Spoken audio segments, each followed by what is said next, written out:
Okay, we're going to start working in this video with some very simple single color type objects, just to talk about colors and what kind of issues can come up with that. So I'm going to do a couple of quick projects in here from some very simple things. So I'm going to say project create from image, and I'm going to upload a picture of a couple of leaves. Very simple, two colors, yellow, orange. And today we're going to go in and make everything a latch hook rug. I'm going to pick Hirschner's latch hook rug yarn. Okay, and we're going to get the yellow and the orange. Now, let's go and set our grid size. We'll define our units. We're going to say latch hook. I usually do 5 mesh, 5 holes per inch. The things that are common, like when you get a kit or something like that, it's usually 3.75 holes per inch. So you might want to work with that. This one kind of, you need a little smaller tool to work with it, but I usually do that, especially if I'm digitizing something, because it will get more detail into the picture, into a smaller space if you have more holes per inch. Okay, so I'm just going to set it up like that. And then let's say we'll do 36 inches across this way and let that resize. So our rug would be about 19 by 36, probably with some border around it or something else, around the outside of it.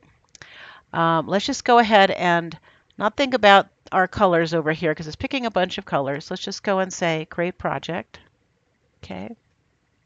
I'm not going to save this yet. So if we don't limit our colors, note that we get quite a bit of edge effect here going on. And that just comes from, the things that I talked about before.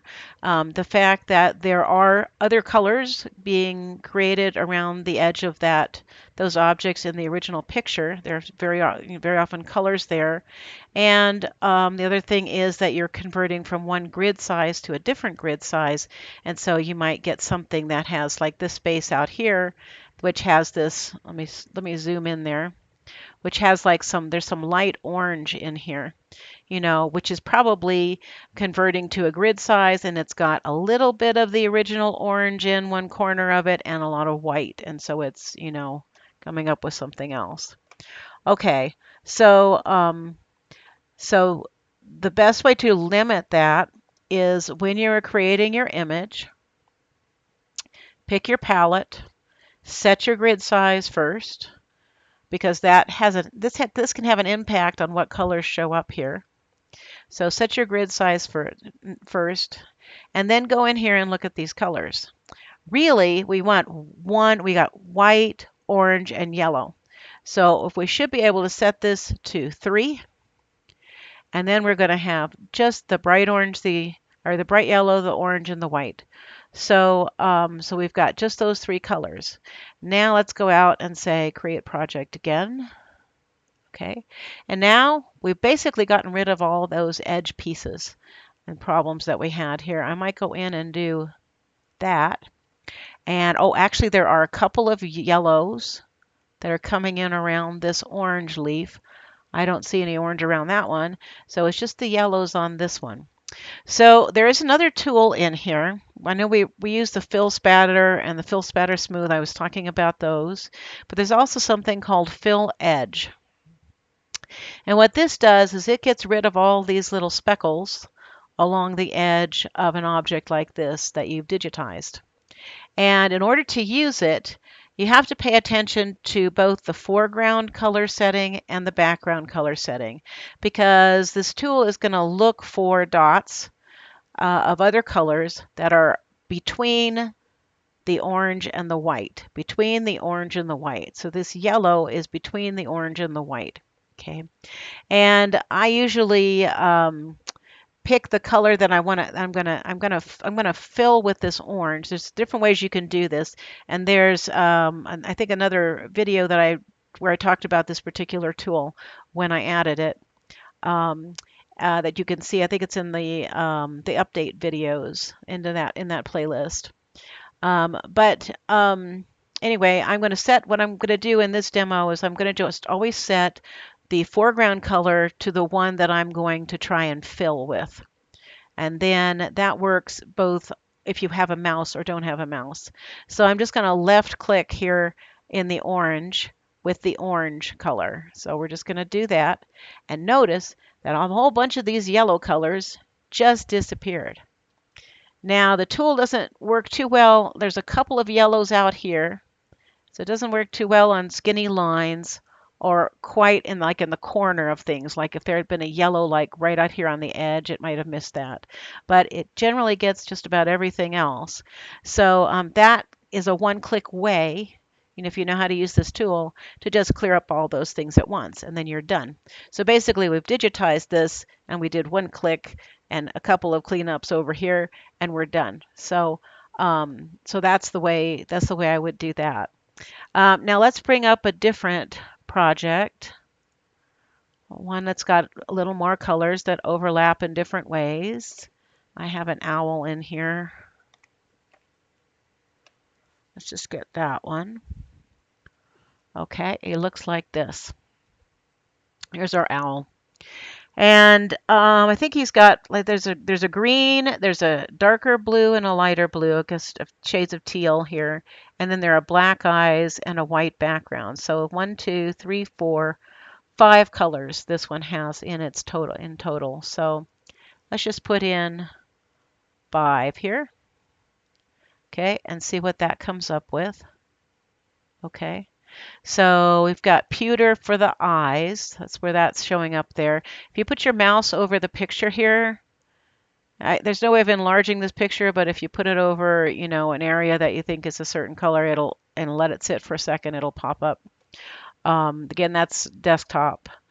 Okay, for pewter, let's go in and substitute black. I would pick on closest, and then I would just look to see what these are. You can also turn the labels on in these things so that you can see the colors, the color names. So we can do black. Okay, so I'd rather have black than pewter eyes. Okay, and then we've got basically all the colors that we need. Let's check our grid size again because we have been playing with a different picture. And let's go ahead and make him, say, 36 inches this way. Long way, so he's 36 by 30. Okay. And then let's go ahead and say create project. Okay. So here is our owl. Now there are just a few little speckles in here. Let's zoom in a little bit so we can see what's going on a little better. I'll grab it here. We've got not really much of anything up there, but around the white area here, there are some speckles. So between the white and the blue, there's some speckles. Now I'm going to just use it the way it's set here. So my foreground color is blue and the white is here. So we're looking at cleaning up the edges between the white and the blue. If I go down here and do my edge tool, I've got my foreground color set to blue, so I'm going to click on blue and it's going to clean up most of those. Now there's a couple here which we could go in and use the edge tool on that too between the black and the white. But I'm going to show used, do this. They're just a couple dots, so I'm just going to do that. Okay, then let's take a look down here. We have on this wing over here, we've got some speckles between the blue and the white. And over here, we've got one between the blue and the white, and then there's one here. So let's go in and pick this, the blue. I'm going to fix that one. I'm going to use my edge tool, and between the blue and the white, I'm going to click on the blue because that's foreground, and it's going to clean up my edges. Then I'm going to go over here because I got this one extra down here, and it's going to clean up that one. Now it looked like it added one more over here, which we can always clean up. Added one more there. And then, more blue and white here though at the bottom. So we can, it didn't get that little one down there. That was like on the edge. So now we've got it. Okay. So I think we've cleaned up everything. And then we might want to edit a little bit if we want to change the shape of the eyes or something like that. Then there'd be some editing to do there.